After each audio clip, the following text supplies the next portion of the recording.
Well, this is my first visit of the day between 9 and 10. It's Friday the 22nd of March, and I'm here at Bradfield's school. Now, Bradfield's actually in Tracy Crouch's Chatham and Aylesford constituency, but it's a special needs school and takes children from across Medway. So quite a lot of my younger constituents attend the school, and absolutely delighted to be here where Kim Johnson is showing me around the school, and they've recently incorporated the old Ridge Meadow Primary School, which closed. That's now part of the Bradfield School, and really excited about hearing about the work they do.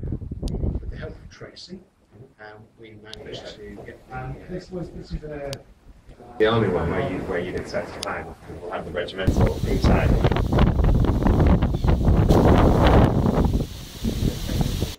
Lottery fund. It didn't exist when we started, came into existence. Ah, right, we'll have a go at that. Third attempt to get money, I see. Exactly.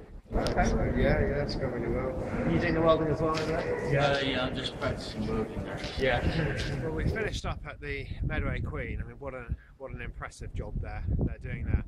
We're now out delivering my Estuary Airport ballot and petition out in Chatham. We've got most of the Hoop Peninsula done, but we're just wrapping up a few of the remaining areas. Good, we're now about to start our business visit to DA printers. We've got some smart new signage up, I see, since our last visit to see them, and they do quite a lot of printing for my local Conservative Association, doing various leaflets, and it's a very good quality and very good service they do to us.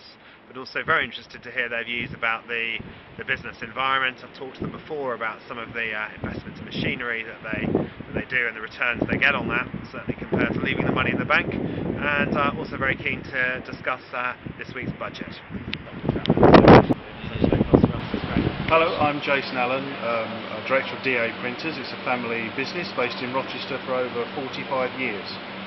We're on the airport industrial estate, and we do a mixture of lithographic and digital, wide format and continuous forms printing, where we work quite closely with the Medway Conservatives, and we've been doing work for Mark Reckless and various different campaigns that he's been working on, and hope to continue to do so in the future.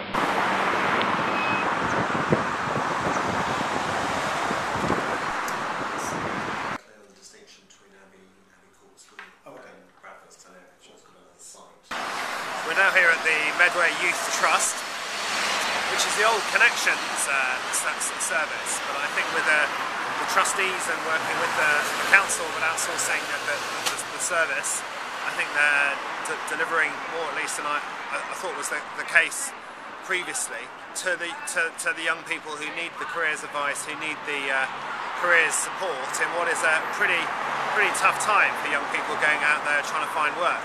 So they focus on 16 to 19-year-olds, but also really expanding their business, being data mining, coming up with ways to predict people who might be out of a job and not in training at 16 or 17, and looking at ways to sort of market that service around the country to other employers, trusts and councils. So I'm going to work to get Matt Hancock, the Minister, to try and invite him down to see what they do. We've been quite impressed with our meeting here. I'm now just catching up on constituency correspondence. Quite a lot of people who've written to me this week demanding a national bee action plan, so we've been doing some research into that, and I've got a good number of letters for that issue, but of course a lot of letters which are much more demanding on particular cases and issues that I and my staff are trying to help constituents with.